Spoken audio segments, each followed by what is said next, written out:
اللہ فرماتا قرآن میں ثم دنا فتدلى فكان قاب قوسين او ادنى.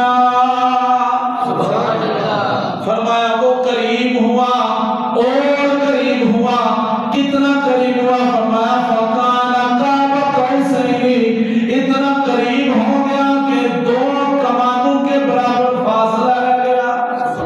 اور حضرت ابن عباس نبی پاک علیہ السلام کے چچا کے بیٹے، سب سے پہلے مفسر قرآن حضرت ابن عباس رضی اللہ تعالی عنہ فرماتے ہیں اس قاب قوسین سے مراد یہ دونوں بوئیں جو آنکھوں کے اوپر ہوتی ہیں، اس سے مراد یہ بھی ہے. فرمایا محبوب رب کے اتنا قریب ہوں گے جتنا یہ دو بوؤں کا فاصلہ ہے. اب قرآن سنیے فَقَالَ قَابَ قَوْسَيْنِ أَوْ أَدْنَىٰ.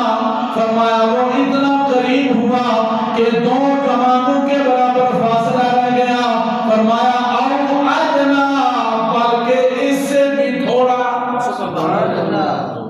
دو کمانوں کے برابر فاصلہ رہ گیا. جیسے کمان ہوتی ہے نا تیر چلانے والی، ایک کمان اور دوسری کمان کتنا سا فاصلہ ہوتا ہے، تو فرمایا اتنا رہ گیا یا او ادنا، اس سے بھی کم رہ گیا.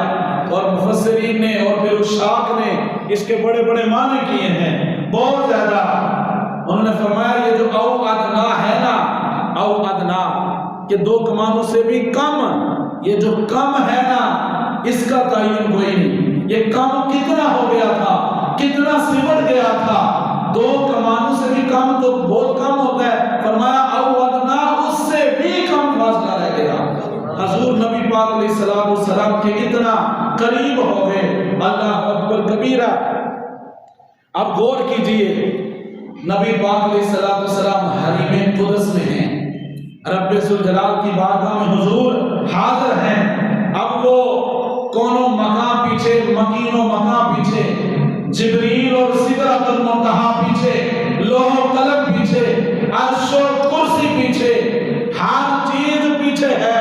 نبی پاک علیہ السلام جہاں پہنچے ہیں وہاں کوئی اور نہیں ہے، ہر چیز پیچھے ہے.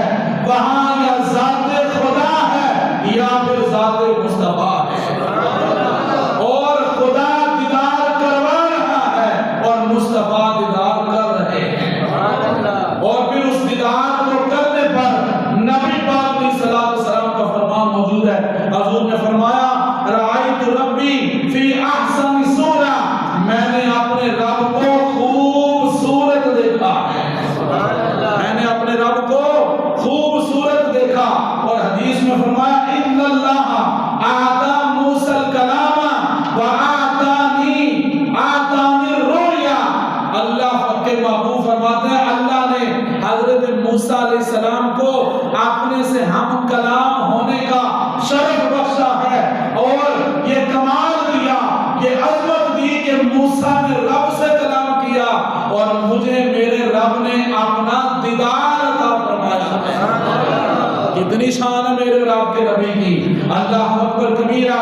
پھر نبی پاک علیہ السلام فرماتے ہیں رعا ربہ بعینہ، میں نے اپنے رب کو سر کی آنکھوں سے دیکھا ہے. کہیے نا سبحان اللہ. میں نے اپنے رب کو سر کی آنکھوں سے دیکھا ہے. سبحان اللہ. قربان چاہیے تو مجھے کہنے دیجیے یہ بات کہ اللہ تعالیٰ نے اپنے محبوب علیہ السلام کو اپنے پاس بلا کر، آسمانوں کو مزین فرما کر، عرش کو سجا کر، حریم قدس میں حضور کو پہنچا کر، ما کان وما یکون کا علم عطا فرما کر، فتدلی فکان قاب قوسین کی منزل عطا فرما کے، ہر پردے کو ہٹا کر او ادنا پہ بلا کر اپنا دیدار کروایا ہے. کہاں حضور گئے اور رب تعالیٰ کا دیدار سے شرف نصیب ہوا، دیدار الہی نصیب ہوا. اور پھر نبی پاک علیہ السلام نے فرمایا رعا ربہ بعین راسہ، میں نے اپنے رب کو سر کی آنکھوں سے دیکھا ہے. سر کی آنکھوں سے دیکھا ہے. یہ حدیث ہے اور اس کا مطلب یہ ہے کہ سر کی آنکھوں سے دیکھا، اس کا مطلب یہ ہے کہ حضور کی روح نے معراج نہیں صرف کیا تھا بلکہ حضور کا جسم بھی وہاں پہنچا، اسی لیے تو ساتھی آنکھوں سے دیکھا نا۔ تو عزیزان گرامی قدر حضرات میاں محمد بخش آپ پہ کھڑی رحمۃ اللہ تعالی علیہ وہ فرماتے ہیں جادو نور الہی والا نظر نبی نو آیا،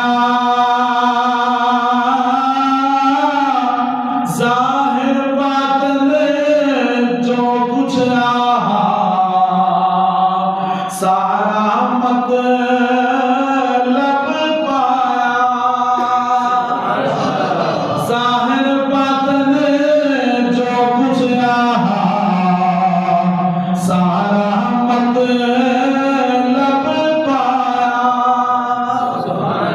کہ اللہ رب العالمین نے اپنے محبوب کو اپنا دیدار کروایا، اس دیدار میں کیا کچھ عطا کر دیا کون جانے، کسے پتا کسے خبر، کوئی نہیں جانے، لیکن رب کے محبوب کو جب رب کا جلوہ نظر آیا تو پھر اللہ پاک نے ہر چیز محبوب کو عطا فرما دی اور محبوب نے وہ سب کچھ پا لیا جو رب نے عطا فرمایا۔ اللہ اکبر۔ قرآن میں اللہ تعالیٰ فرماتا ہے ما کذب الفؤاد ما رأى، اور محبوب کی آنکھ نے جو دیکھا دل نے اس کی گواہی دی۔ جو آنکھ سے دیکھا، جس چیز کی زیارت کی، یعنی رب ذوالجلال کا جلوہ دیکھا، رب تعالیٰ کا اس کی زیارت ہوئی، دیدار الہی نصیب ہوتا ہے، تو فرمایا اللہ تعالیٰ نے ما کذب الفؤاد ما رأى، دل نے اسے جھوٹا نہیں کہا جو آنکھ نے دیکھا، بلکہ جو دیکھا دل نے اس کی گواہی دی ہے۔ اللہ اللہ اب نبی پاک علیہ السلام کی رب سے گفتگو ہوتی ہے، رب ذوالجلال نے بہت کچھ عطا فرمایا، یہاں تک رب نے فرمایا اے پیارے محبوب صلی اللہ علیہ وسلم میں نے حضرت عیسیٰ میں روح پھونکی تھی اور آپ کے نام کو اپنے نام سے مشتق کیا ہے، یعنی فرمایا میں محمود ہوں، اے میرے حبیب تو محمد ہے۔ پھر اللہ تعالیٰ نے فرمایا اے پیارے حبیب صلی اللہ علیہ وسلم میں نے یہ فیصلہ کر دیا ہے کہ کسی مؤذن کی اذان اس وقت تک قبول نہیں کروں گا جب تک وہ یہ گواہی نہ دے کہ اللہ تعالیٰ کے سوا کوئی عبادت کے لائق نہیں اور محمد صلی اللہ